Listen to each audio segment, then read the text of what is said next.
If you want to check us out on all of our social media platforms, on Twitter at Tinfoil Hat Cast, On Instagram at Tinfoil Hat Pod. or allcomedyt-shirts.com. Email us at tinfoilhatpod@gmail.com. Foil hat.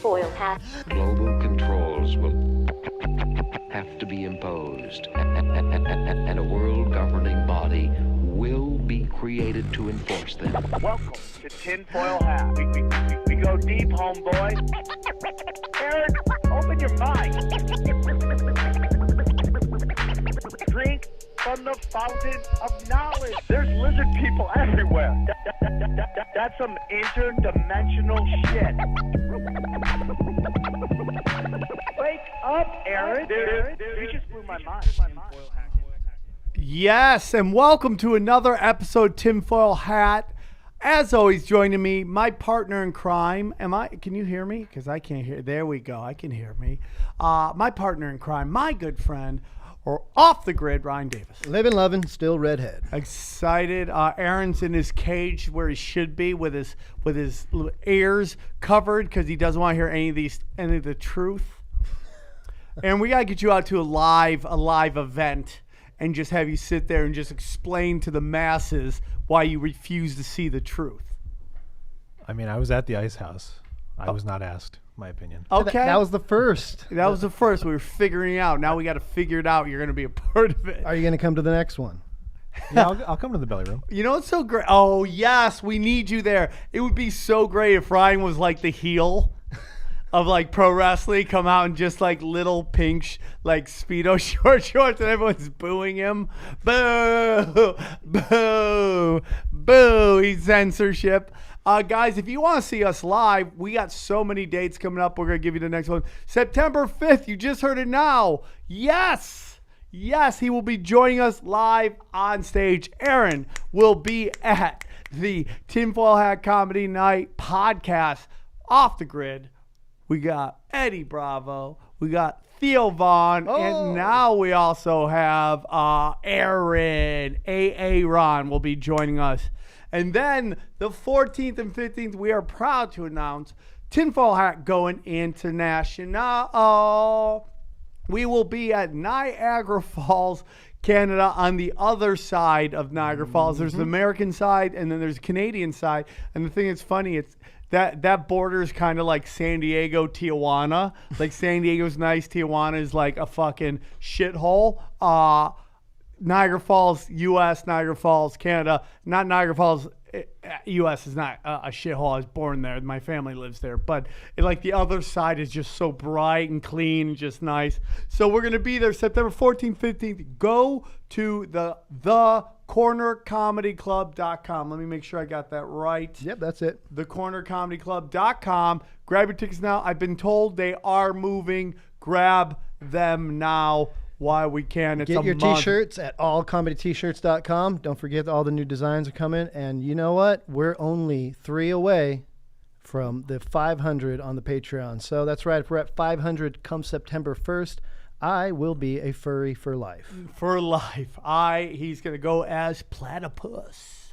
Platypus. Now, enough with the business. Let's get into the real stuff. Let's go deep. Joining us via the power of Skype, and it took us a half an hour to get him to get Skype on his Atari or ColecoVision, whatever he's using out there. But he is live. He is from the Tim Dillon Going to Hell. Ray Kump, everybody. Welcome, bud. Hello. Hello. Welcome. Thank you for having me. No, we're glad you're here. You were awesome on the live show. We decided to bring you back. And, you know, we're super excited. What's new, dude? You got any dates coming out? Anything interesting? No big dates. If you people can check out my Instagram at Ray Kump. I'm putting a lot more content on that, and I got some, I got some stuff in the works. New website coming out, but it's not ready yet. So just check out Tim Dillon's Going to Hell, and that's the best thing to do. Do you gig a lot in New York? Are you up a lot? Do you get up a lot?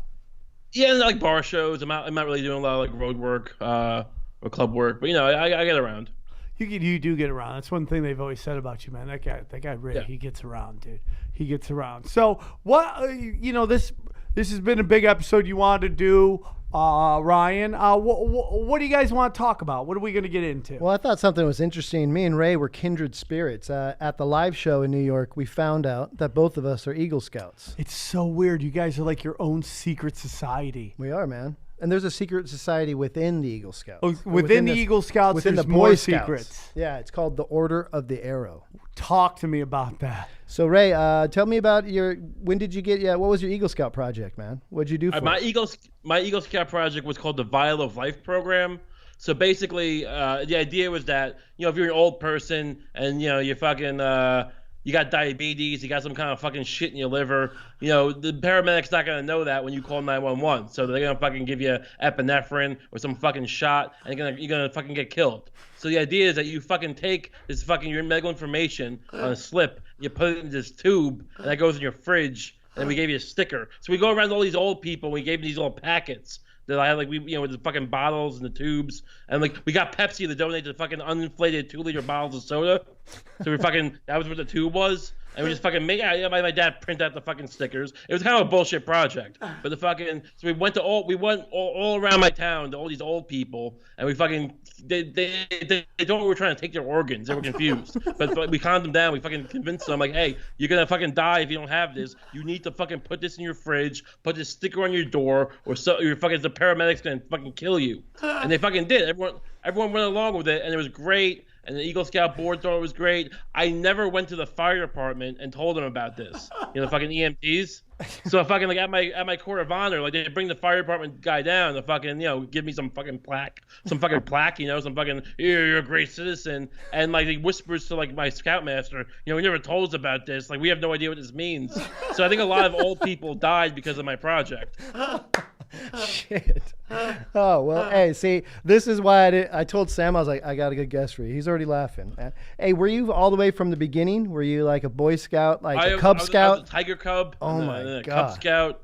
I got my Arrow of Light, all that shit. I got the little pins. I did the Pinewood. I won the Pinewood Derby. I'm a real motherfucker.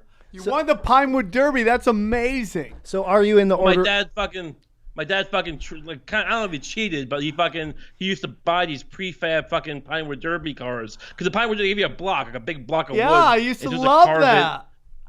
Yeah, it was great. And all these other kids had these big boxy cars that were fucking just going down. And this guy, he was into fucking NASCAR or something back in the day. He used to do RC cars. So he fucking gets all these ball bearings and these weights, and he weights down the car aerodynamically. And he bought a pre-cut fucking thing. And so we won. And but I felt like a fucking fraud. But whatever. What are you gonna do? Now, what do you get when you win that pine card thing? I mean, I always wanted to win. I never won. I was so upset. It was so much fun. I used to love that. Every year, I'd look forward to that. Just whittling my car, putting my wheels on, painting it, and then they go, okay, you got to get these weights. You got to put it, but the car can't weigh too much. So how do you get around that?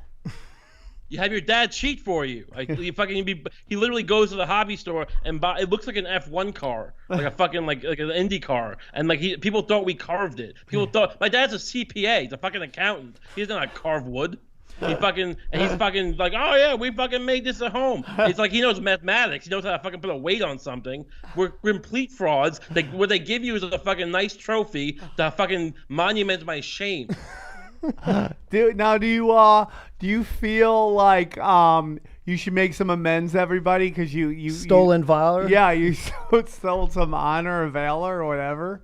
I feel like I did some stolen valor. I should fucking give. Why don't you do that right here on the show? Just talk to some of the people real quick and just make a quick amends to everybody. Pull up the podium. Yeah.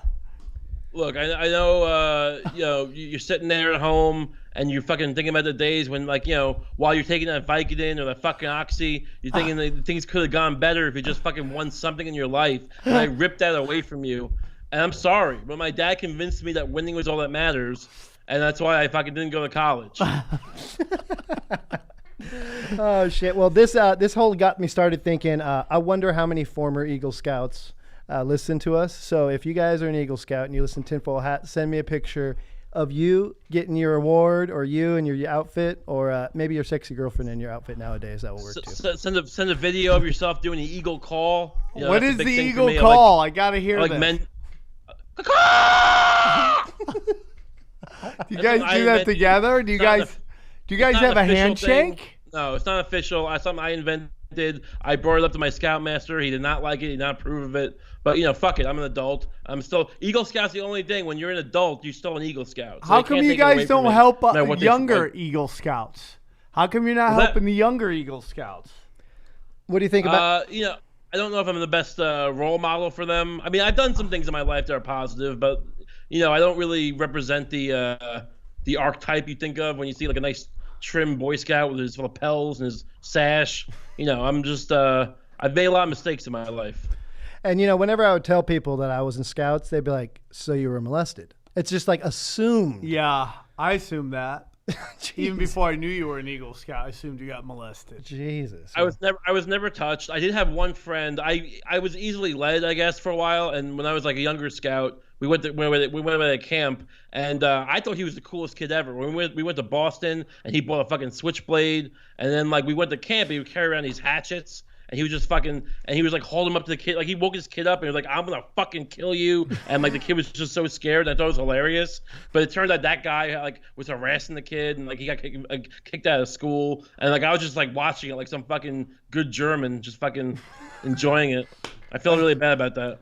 Well, like a good German. Well, this is something few people know. I mean, what was the morgue like, man? Want to tell us a little bit about post-Scout's career? It was my favorite. I mean, I got into it. I did photography for a bunch of years, like wedding photography, bar mitzvahs, sweet 16s, and I finally got a job with the morgue doing autopsy photography. Oh my God!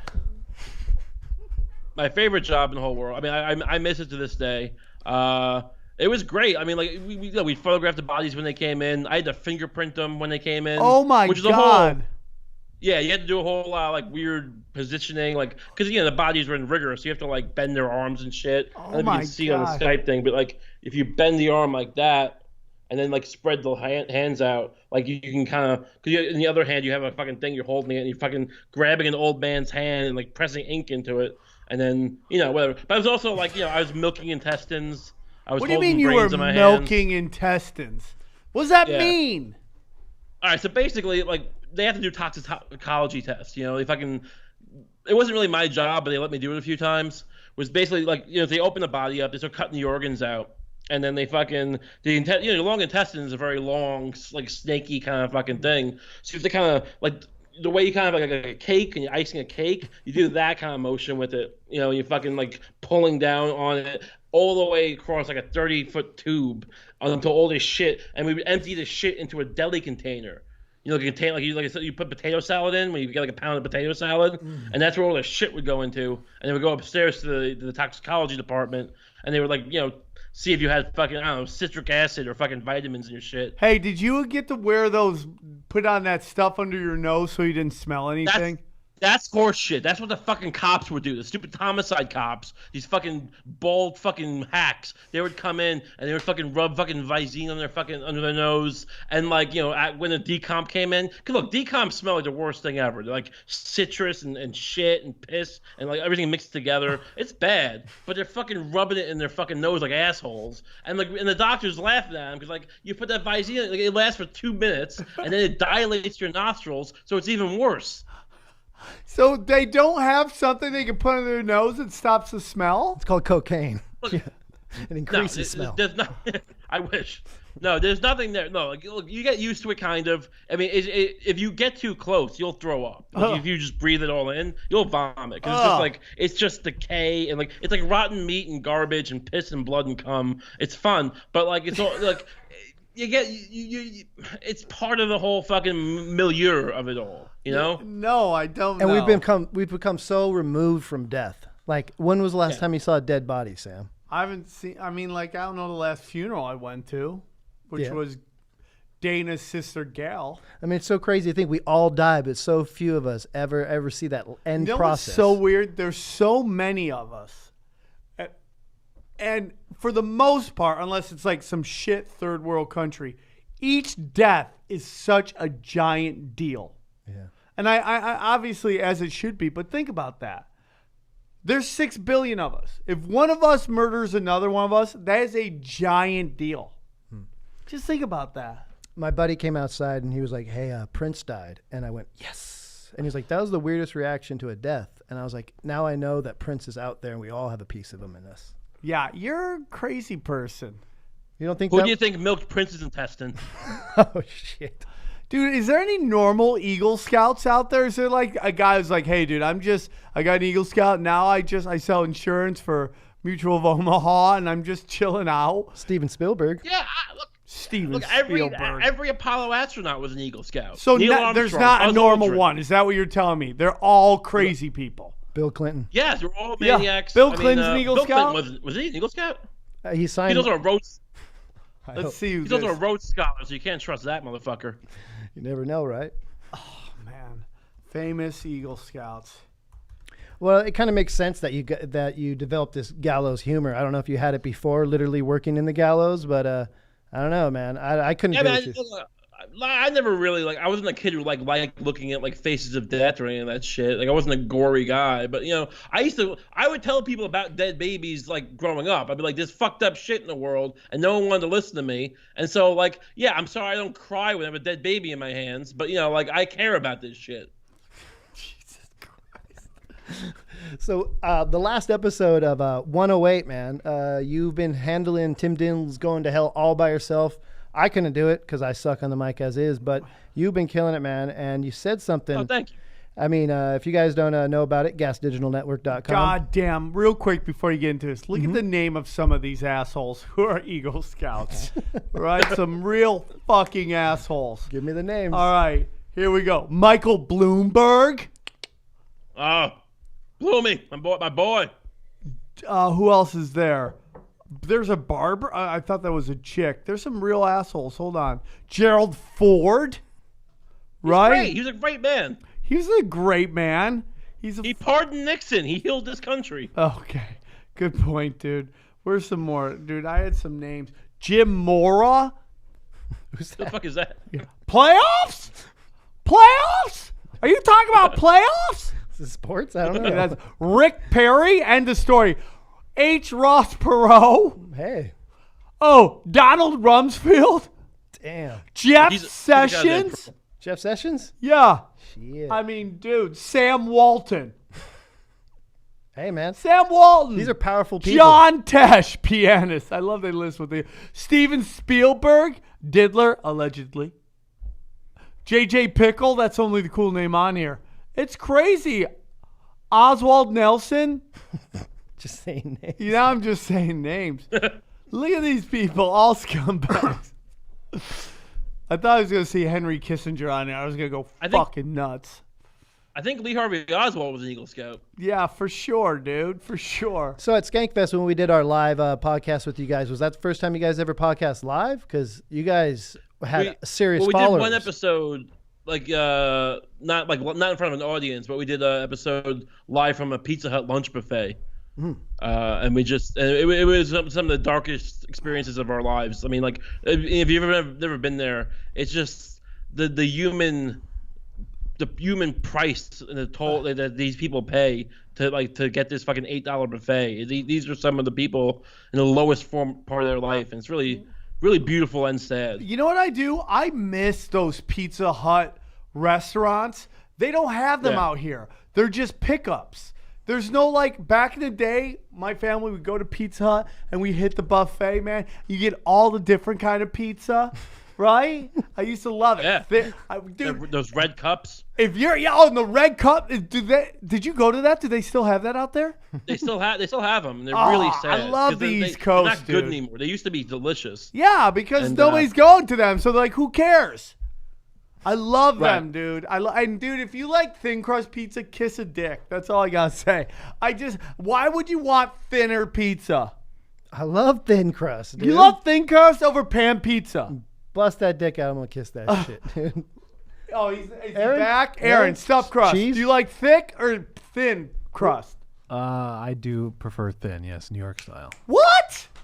New York style. That's Don't right. get me wrong, I like it, but you ever see when you got the real thin, it's thin pizza? Yeah. And you're eating just just. You're talking about a no gluten, some little vegan spot. Yeah, I'm in over LA. that shit, man. Yeah, no, that's not good.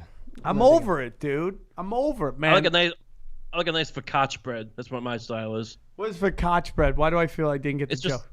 it's just that bread with the oil and the little bits of tomato. Ah, Really, it's nice. It's I fucking, like- I get a little just- glass of wine. I think I'm gonna get pizza after this. I know, I we're just decided that. getting ourselves worked up. All right, so keep going. Yeah, man. So on your guys, what I like about Tim Dillon's Going to Hell, because I keep on telling people, I'm like, dude, we can live in an echo chamber where we're just nothing but conspiracy theorists telling each other about conspiracies, or you can widen your parameter and get some real shit. I like the way that you guys come at it with a real no holds bars. You'll be complex, but at the same time, somewhere in there, you'll hear something about a dildo farm, and so I'll be like, wait, what was that? Rewind. Yeah, I like that, dude. I mean, some people want this to be like stray conspiracies, this show, and I get it to a point, but that's not the show. You know, you want that. Like, we have wonderful friends who do great shows like that. You know, Greg Carlwood, our boys at the Conspiracy Farm, Grimerica show. Grimerica show. Freeman Fly, which call us, man. We want you on. We want you on. This show's more about, like we always say, it's like conspiracies for dummies. Not that you guys are dummies, but it's like it's like your first venture in, and it's meant to be fun.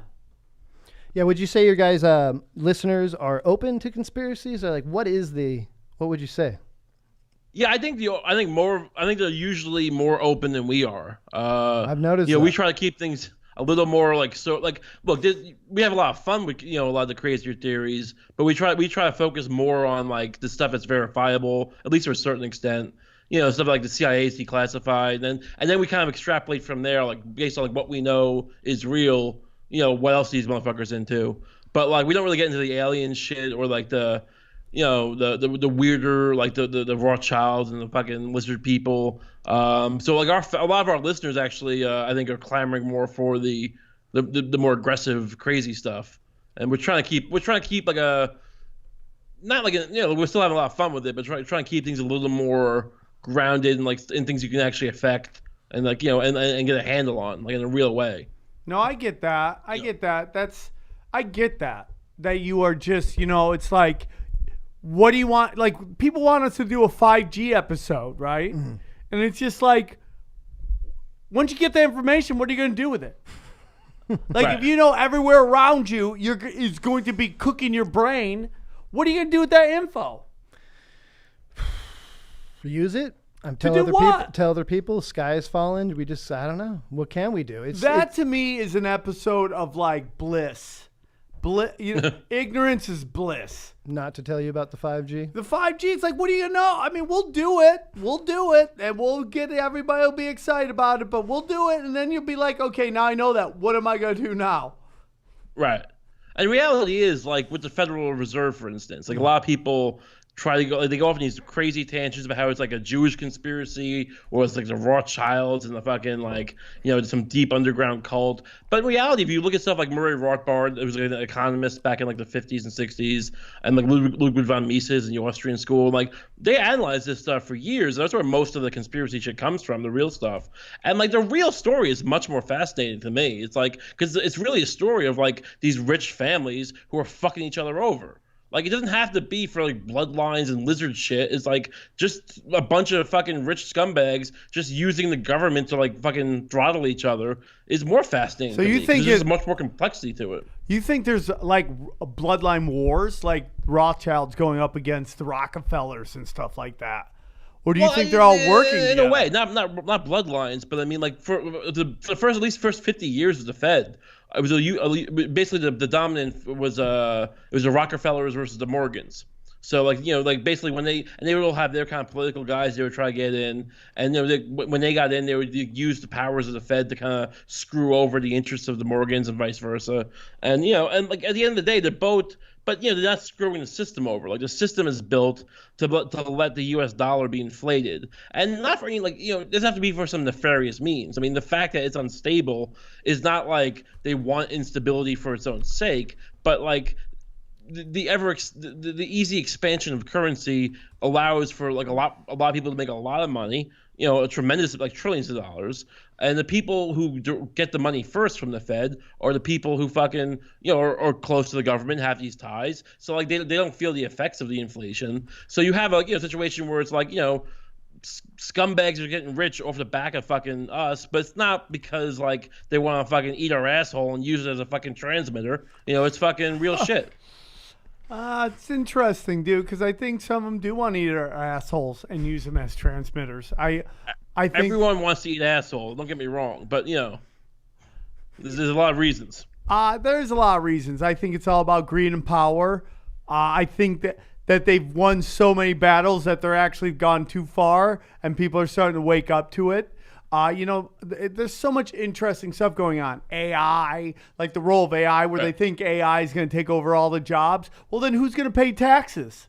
How are they going to make money off of taxes? Who's going to buy stuff? How are they going to make money of us buying their shit if we don't have any money to buy shit? Do you see us going to Well, but at the end of the day, it's probably going to be, my thinking on that is just they're waiting for AI and robots to become more effective, and they'll probably just wipe out 95% of the population. They won't need us anymore. That's interesting. How far down the road do you think that would be? I don't know, 30, 40 years maybe more. I mean, it's kind of like there's a finite amount of resources, there's a finite amount of land. And, it's much like Hitler did with the fucking trying to take Russia so he can have his fucking people farming the land. They'll fucking carve out, they'll fucking nuke China for whatever pretense and then fucking nuke it, whatever. They'll fucking leak some sarin gas probably and fucking, we'll use that as our fucking vacation spot. Well, not us. I won't be a part of it. Neither will you probably. Yeah, they'll kill us off by then? Yeah, I mean, they'll let things kill us off. We're on a fucking collision course with nature anyway. And, there'll be some kind of epidemic, and they'll never prove it, but it'll benefit them. They're probably at the very least, they're counting on some kind of pandemic, some kind of population shift, and they'll be the ones positioned to survive it. Let me ask you something, dude. Do you think you kind of brought up some stuff about them, controlling everything, using different kind of weapons and stuff? And that's kind of what we wanted to get into on this podcast, even though we're a little deep into it. But you just what they will go to do to control us, or they control the narrative, control the power, control the weaponry. Yeah. Yeah, well, I mean, really, the weapons are really the only competitive advantage we have left. I mean, yeah, we're a financial power, but really, if you think about the amount of debt that the China holds, that even Russia holds, that fucking Soviet, the amount, the worldwide debt that carries our burden. The only reason that we're kind of allowed to exist as this primary power anymore is because of our military. I mean, it dwarfs the next 20 combined militaries of the world combined, and those guys are all allies. I mean, it's our primary export. We're basically the policemen of the world, which is why I don't see why I can't see why Trump wants NATO to take up more of the slack. That's our whole game. If NATO takes up the slack, it weakens us. I mean, in the global sphere of it. He just doesn't want to pay for everything. And I get what you're saying, because the bribery is how we control everybody. But what he's seeing is that all this money is going to all those different places. That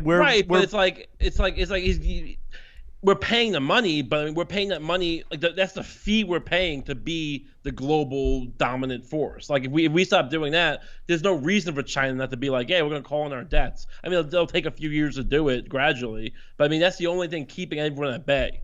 I believe that eventually we'll probably start a war with China under some pretense, because they're holding so much of our trillions of dollars of our debt. There's gonna be it's gonna come to a point where if we don't want to go through a hyperinflation, we're gonna fucking start a war. They've done it before. For sure.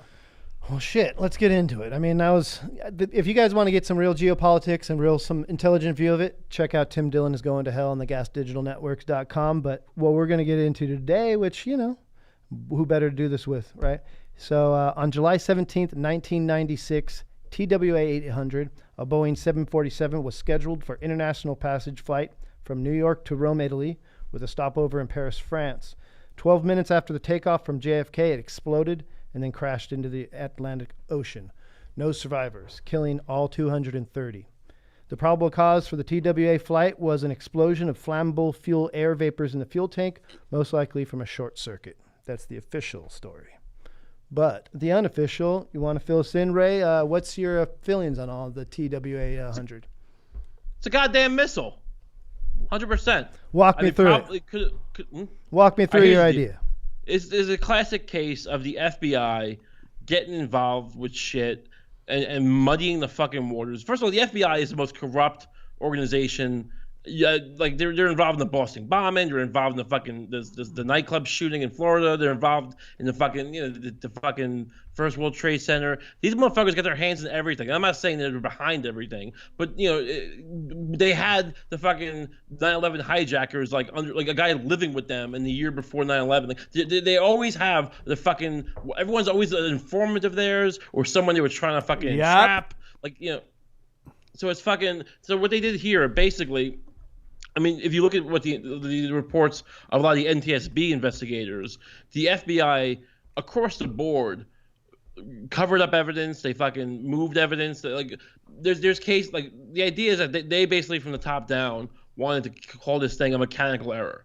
I mean, the way they describe it happening is that like the plane, because people look. First of all, I'm from Long Island. That's the morgue I worked at is actually the morgue where all these bodies went to. Oh, I know a lot of the guys who investigated this. Really? Yep. Yeah. A lot of those guys, if you watch that 9/11 documentary, the TWA 100 documentary, that medical examiner, like I know, like I've met those guys. I know like some of them I know well. So like and like even without nefarious, I remember like I used to work with one of the photographers was this big deaf guy, and he was telling me how like he was showing me X-rays once from TWA 800 of just people with crabs inside their head, giant crabs. It doesn't matter. It's just fucking weird. What? Yeah. Like a crab had like gotten into its skull, so the X-ray is just a giant instead of a brain, it's like a fucking giant crab. But whatever, that's just fun. But that's just fun.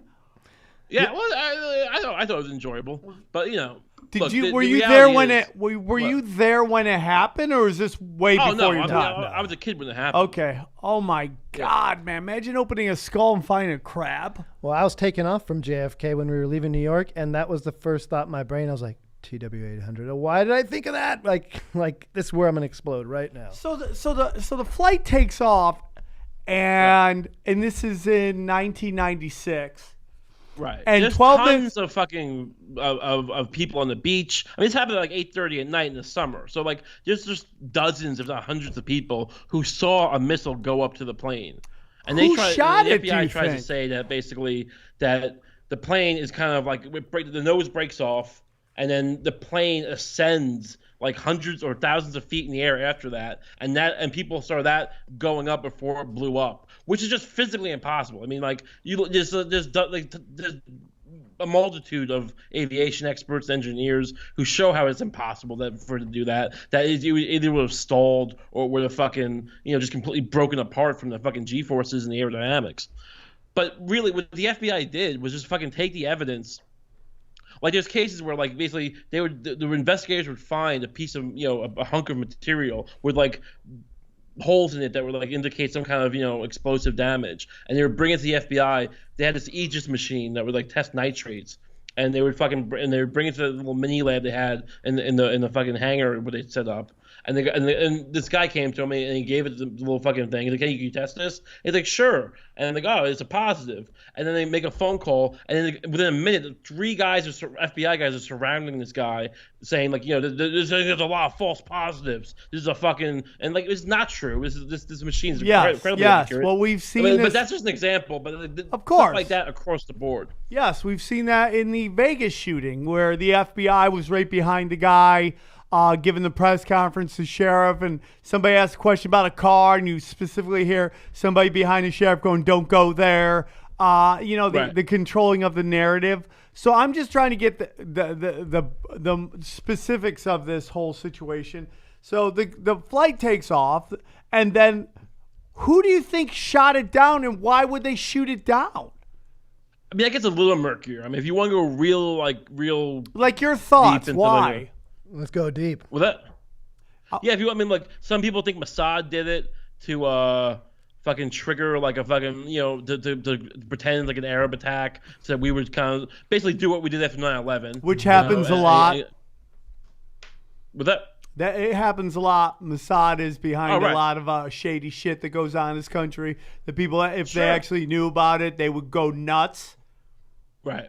I mean, look, I don't want to come off. Look, they're a very effective organization. I love the Jewish people, but they're good at what they do, and they don't have a lot of scruples about spy shit. Neither do we. But Well, they're a small, dude, they're a smaller crew. The religion of Jewish and the government decisions of the right wing of Israel and Mossad are two totally different things. Okay. Right. I mean, that's just where political correctness is. That game, that mental warfare has worked so much that if you criticize a department of the Israeli government, you are somehow condemning the Jewish religion, which makes no fucking sense at all. It makes no sense at all. People. Well, it doesn't make sense, but to be fair, a lot of conspiracy theory, and this is kind of the problem, is rooted. I mean, not rooted, but it flirts with anti-Semitism. So you want to be careful. No, because not it's to, pushed as that, and the people at the top do that on purpose, so there's no discussion of it.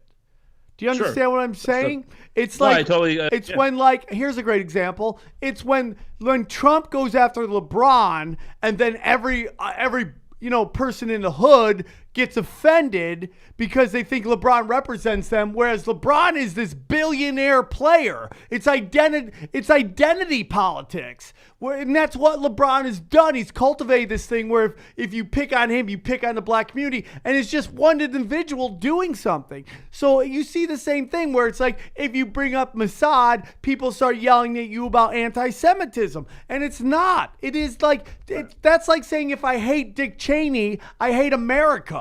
I don't hate America. I hate Dick Cheney. I wish he would fucking die, He's a piece of shit. He's brought a lot of pain to this country. It doesn't mean if I don't like the neocons or the neoliberals, doesn't mean I don't like America. But that's what we get in identity politics. So when you question Mossad and go, hey man, there's some amazing videos that break down the 40 fucking Israeli art students and picture they took in the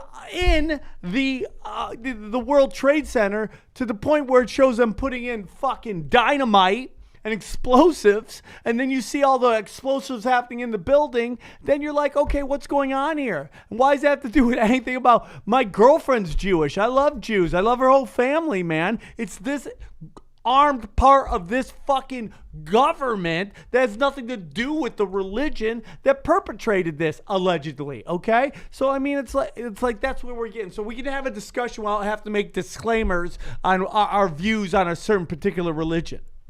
Sure, and I love the Mossad. I mean, not everything they've done, but they've done some great. Look, getting Eichmann, back in the 50s, and fucking Eli Cohen infiltrating Syria. They've done some great work. So yeah, I mean, the CIA's done some great shit too. But it's like there's some dark parts of all these organizations. Not everybody at the FBI is as corrupt as you were saying. Not everybody at the CIA is as corrupt as you were saying. And not everybody at the Mossad is super corrupt. But there are dark arts people involved that carry out dark missions. It's just the way it is. Absolutely. Yeah. But and that being said, I mean, that's only one working theory. I mean, the real, the meat of it is the idea that it's definitely not the way that the FBI is trying to make it out to be. I've been falling apart. It could have been. Some people think it was a Navy exercise where they accidentally shot it down because they were testing out anti-aircraft missiles. Some people think it was actually some people think it was Osama bin Laden had an Al Qaeda attack. There's also another possibility. Well, that's not a possibility. It's not. Well, I mean, that's not. Well, I mean, it's not. Just like 9/11 wasn't. I mean, if they did do it, it was us allowing them to do it, just like 9/11. I was going to say, whether or not he works for us, he's still a guy. He still existed. Well, I mean, these things happen because we allowed them to happen. Sure. Well, for the most, no, I totally, look, absolutely. That's we fund them. But we fund them. We fund them. Oh, yeah, no, we absolutely funded them. We funded them against the Russians. We fucking, even the normal story, the story is not nefarious. It's we gave these guys billions of dollars and fucking armed them to the teeth, and then we just let them fucking chill out after they took the Russians down. There is no fucking either way. It's fucked up. What do you think about the idea that maybe a meteorite hit it? I think that is, dude. Look at Randy Johnson. He pitched the ball and a bird flew right and got hit. It could happen, but the odds of it happening is so astronomical. Isn't it the great? I mean, the amount of people who saw a fucking, a spark of light. I mean, and these weren't just idiots. This is the same thing with 9/11. People try to say, oh, what does the average person know?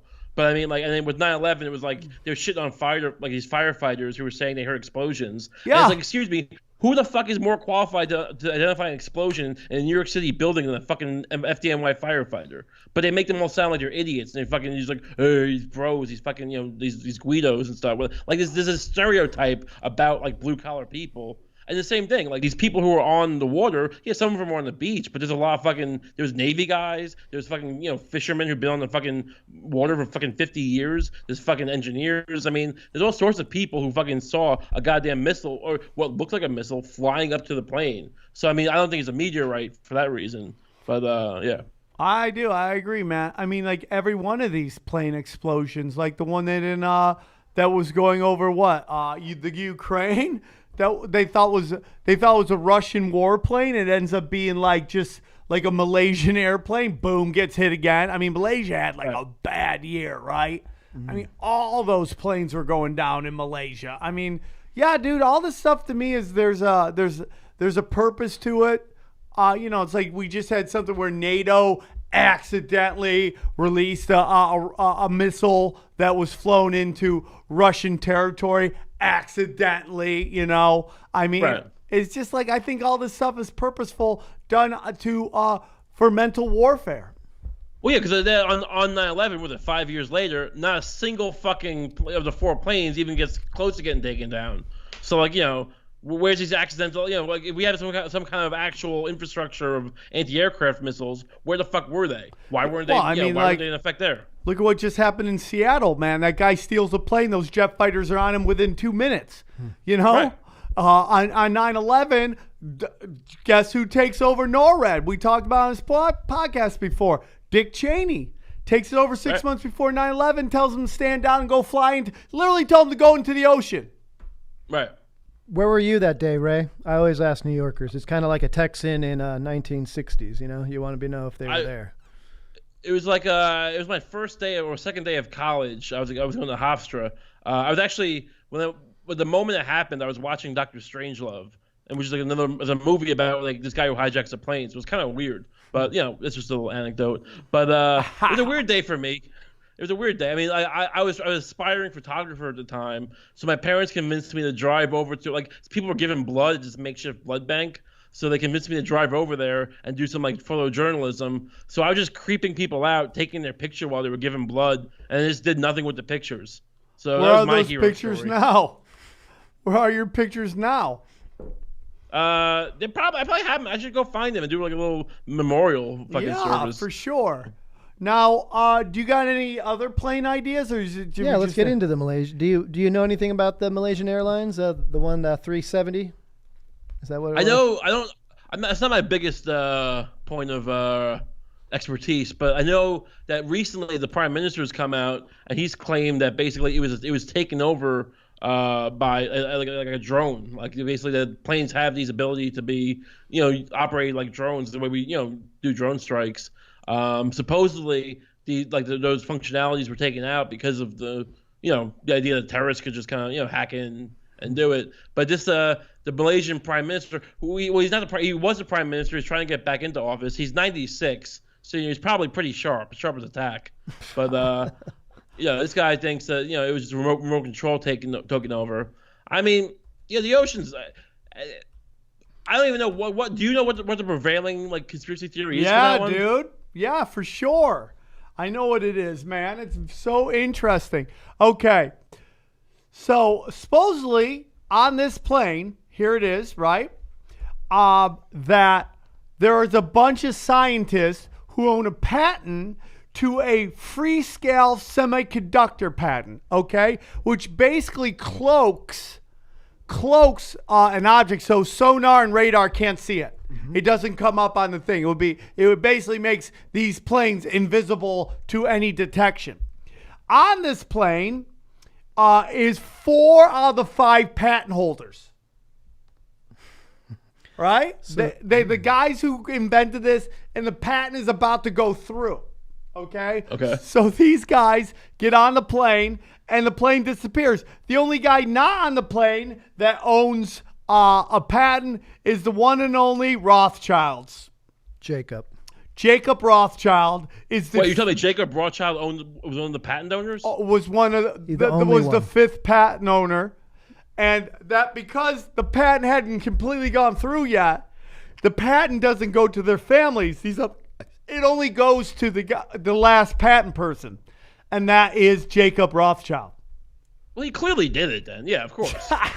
Mystery solved. Raven.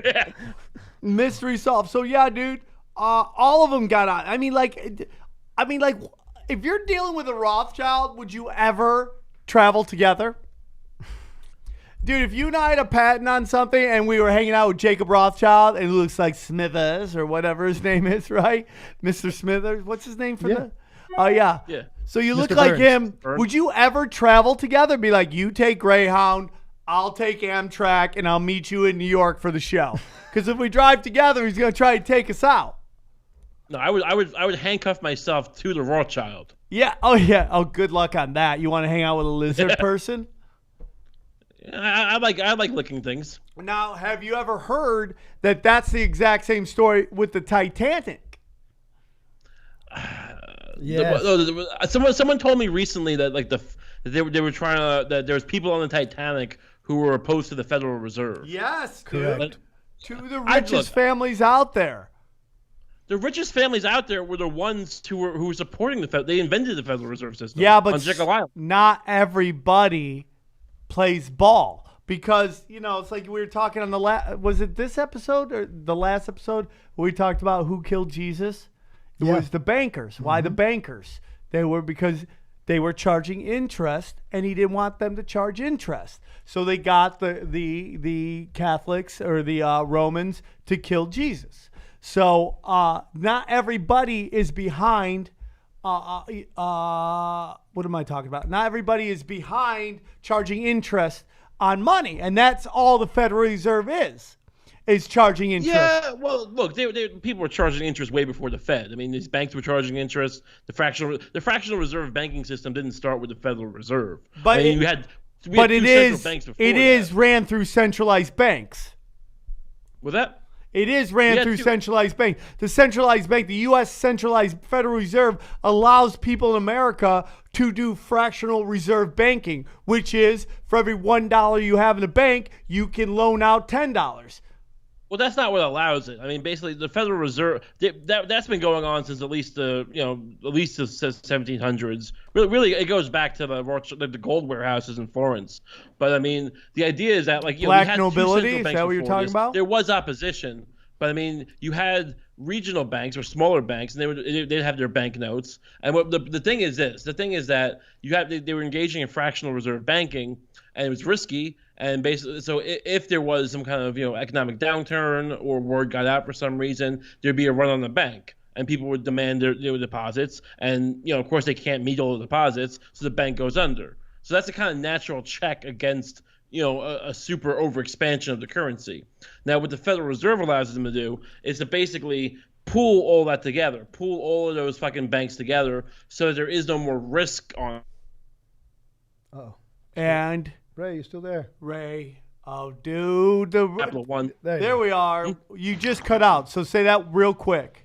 Sorry, I lost you a second. What was that? Oh, you just cut out. There you go, and you're frozen. There you are. Now you're back. Yeah, Now you're cool. back. State what you just said one more time. No, the whole thing about the fractional reserve banking. Yeah. Yeah. So basically, you had fractional reserve banks. Like all these banks were lending out way more than they took in deposits. But what happened was when you had an economic downturn, when you had or just like word got out or whatever, or people saw what investments you were making and they were risky investments. So people would start to panic and you have a run on the bank. People would demand their deposits back, and you can only, of course they couldn't meet all the deposit demand, so Right. they would go under. Right. They would go bankrupt. So what the Fed allowed them to do was to. It was a cushion on that. Basically, it removes all these different, Capital One has their own thing and Chase has their own thing. It allows them to we have $1 US, so there's no one else to go to. So we can all inflate the currency without any risk of a run in the bank. So you had two central banks before this. You had the first Bank of America and the second Bank of America. Yeah, and Andrew Jackson, famously went to battle with the second one. Yeah. So it's not. And Lincoln paid for it for the first one. They replaced him with a guy who was pro Federal Reserve. This guy Benjamin Guggenheim, Isa Strauss, and Jacob Astor were all rich billionaires who were on this thing that were opposed to the Federal Reserve. All three died on that boat. Mm-hmm. They're always left out of the names on the bankers who actually developed the Federal Reserve on Jekyll Island. They only talk about the 6 men, and they always leave off these 3 dudes. Who? Oh, these guys? Mm-hmm. They created it? So there was the whole they had a meeting with all the bankers on Jekyll Island to create the Federal Reserve. Those that opposed were these 3 gentlemen. So the 6 that were on board are the ones that are always written in history, talking about November 10th, 6 men, Nelson Aldrich, Piet Andrew, Henry Davidson, Arthur Shelton, Warburg, and Vanderlip. But they leave off these 3 gentlemen, Guggenheim, which is when you think of the museum and whatnot and all that. So it's interesting. Yeah, these 3 dudes would be worth at that $11 billion, but even more so. I mean, like, sit back and think about what people have thought that the Rothschilds have done. Sank the Titanic, the blowing up the ship.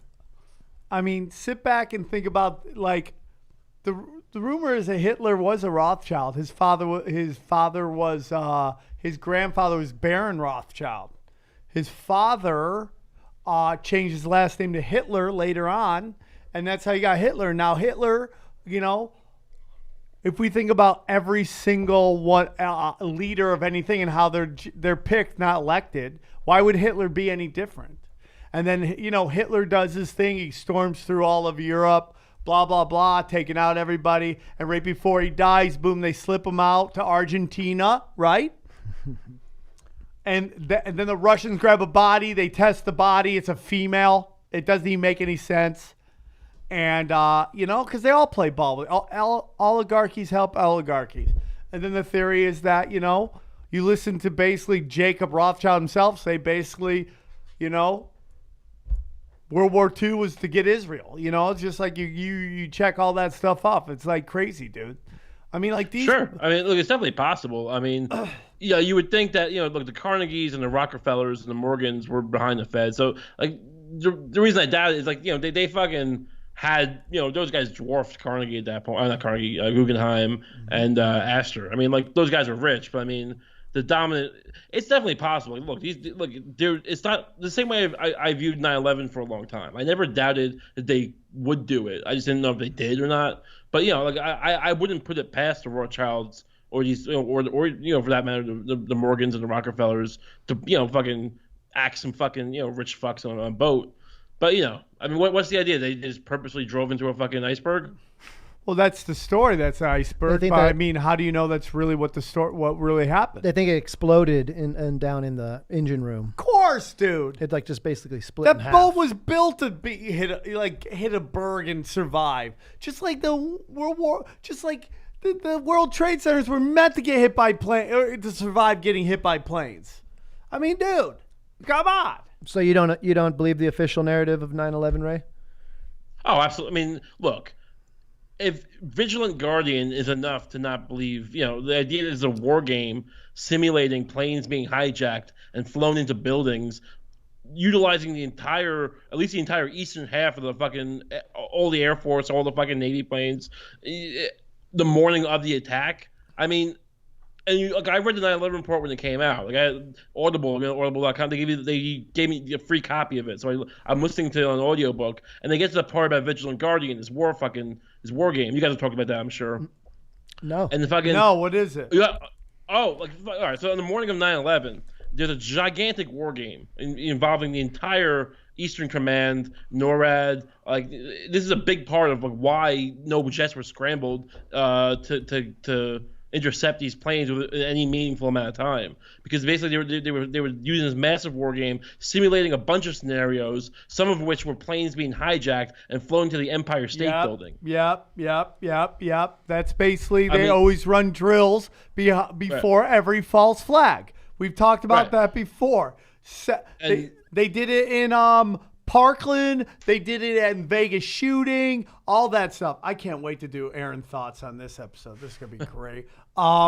Yeah, I mean, like, demonstrated not just that like it's there as a cover, but like it completely depleted the resources. Like all these planes had to be regassed. You know, they couldn't be scrambled in time. And like, you know, the idea that it's just a coincidence is when like you fucking go to Hawaii and you fucking meet someone else from Long Island or wherever you're from. Like that's a coincidence. Yeah, that's true. That's true.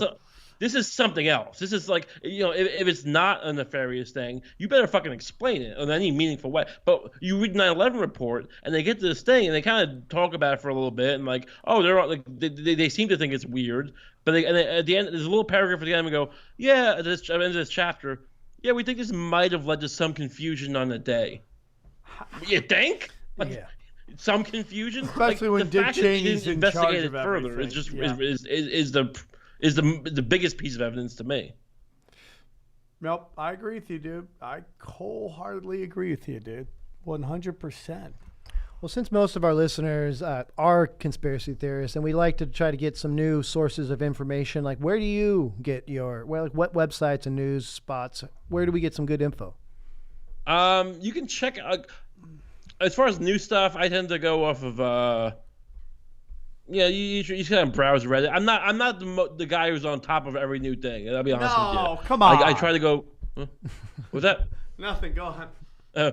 No, but you can check out the works of Murray Rothbard, you know, and Ludwig von Mises, as far as like, you know, to learn more about kind of the way the financial history of this country has been kind of really distorted. And it's not just like the Federal Reserve, but the adoption of Keynesianism and like, you know, John Maynard Keynes and like, you know, the manipulation of just like, you know, how the constant the deficit spending and all that. There's a great book called The Pentagon Wars you can read. It's about the corruption in the Pentagon and how like the bureaucratic nexus of like, you know, of spending that goes on there.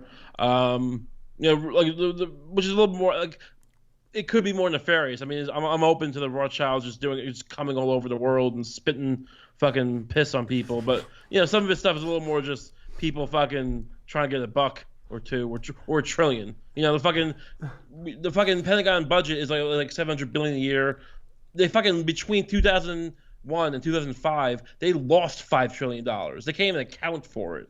So I mean, like what the amount of money. Like people like want to talk about like, well, it can't just be about money. We're talking about trillions of dollars. I mean, well, do you know that's money. A big thing that they're saying this on them raiding the Clinton Foundation's headquarters in Arkansas?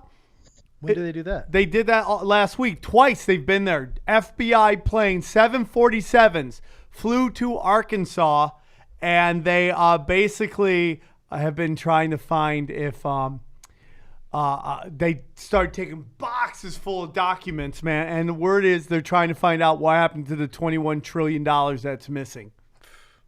Cheat. 21 trillion from where? From the foundation? From the government. Oh yeah, I mean, like, look, I'm not a Trump fan. I can't think of a more corrupt fucking family than that, though. Like fucking, you know, like Hillary and they're in. We talked about it before in the last one, but like the fucking the drug connections, the murders. You know, you couldn't have asked for a worse opponent for fucking anyone. I mean, these people are just involved in so much, just like. To be that peripherally connected to like so much shady shit and pretend like none of it's sticking, fuck, you know, there's some real shit going on there. Yeah, it's annoying, and for people just to believe it's all paranoid, that people are just going after the Clintons because they hate Democrats is just stupid. Are you a right or a left? I'm down the middle. I don't have a side. What do you have? Yeah, if anything, I'm an anarchist. You know. Oh, fellow Eagle Scout and fellow anarchist. Fire. Yeah. We're both disillusioned Eagle Scouts. But look, it doesn't have to be a demo. Like, we talk a lot. We've had a guy named Russ Baker on our show a few times. He wrote a book called Family of Secrets, which is about mostly about George Bush Sr., being the first President Bush, and the amount of shit he's involved with. I mean, this guy Baker's a serious journalist. It's a very cogent book, and he ties it. He's connected to the Kennedy assassination, to fucking. To at least a certain extent, framing Nixon for Watergate. I mean, there's all sorts of shit. This guy was supposedly only in the CIA in the 70s when he was leading it, but like they tracing back to the 50s. This guy, so I mean, look, this is definitely not like just like anti-Clinton propaganda. I mean, there's shit. When you get to the level of these families, it's not about politics anymore. It's about them making their fucking fortunes and kind of carving out their power base in the world. Dude, George Bush wiped the Kennedy political family off the map. He wiped them off the map and replaced them with his family and the Clintons. Like, he wiped them. He tried to take out Reagan. If you think about it, he was the vice president of Reagan. His family they were close with the Hinckleys. The Hinckleys are old oil money from Texas. Hinkley that night, the family. Yeah. Very pivotal. Neil Bush. Yeah, we live in crazy times, but now it's time for everyone's favorite part of the show. It should be interesting. Don't be an idiot. Hey, Ron. Well, you better be sick, dead, or mute. Ron. You done messed up, Ron. You filthy animal. Aaron, thoughts? What happened to the days where we just talked about Sasquatch? Jeez. We're going to bring it back, dude. It's so insane. We go from Eagle Scouts to the Clintons. I mean, there's just no way. But hold on, let me ask you something. Are you one of those people that think the Clintons are good people still? No. Okay, so we've done our work here. We're slowly. I was not going to vote for her. I did because Trump is a shitheel. So you took the more of two evils. Yeah. The more of two evils? Well, no. Yes. I took a bite of the turd sandwich. Okay. Yeah. I respect that. Yeah. Ray, we appreciate you, your passion, your insight, your refusal to admit that the Rothschilds are behind everything evil in the world. Or reptilians. You don't want to see reptilians, even though... We'll get you on our side eventually, man. Yeah. I'm still on the fence. I'm open-minded. Okay, dude. Well, everybody, please check out Tim Dillon's Going to Hell on the Gas Digital Network. Mm-hmm. Check out the live tinfoil hat from Skankfest, and you can hear Ray dropping truth bombs on all those unsuspecting fools. Ray, we appreciate you coming on. We'd love to have you do it again. Thanks so much. Appreciate it. All right, bub. We'll talk to you soon. Take care. Hell yeah. Great show. Ryan, a lot of fun. Hell yeah. Thank you so much, and we'll do it again soon. We hope you enjoyed these weeks' episodes, and we got two great ones coming up. We have Randall the Honey Badger coming in, and then after that we got Magnora 7 or the other way around, one or the other. So get those tickets. They're going quick. September 5th. September 5th and September 14th, 15th, Canada. Holla at your boy.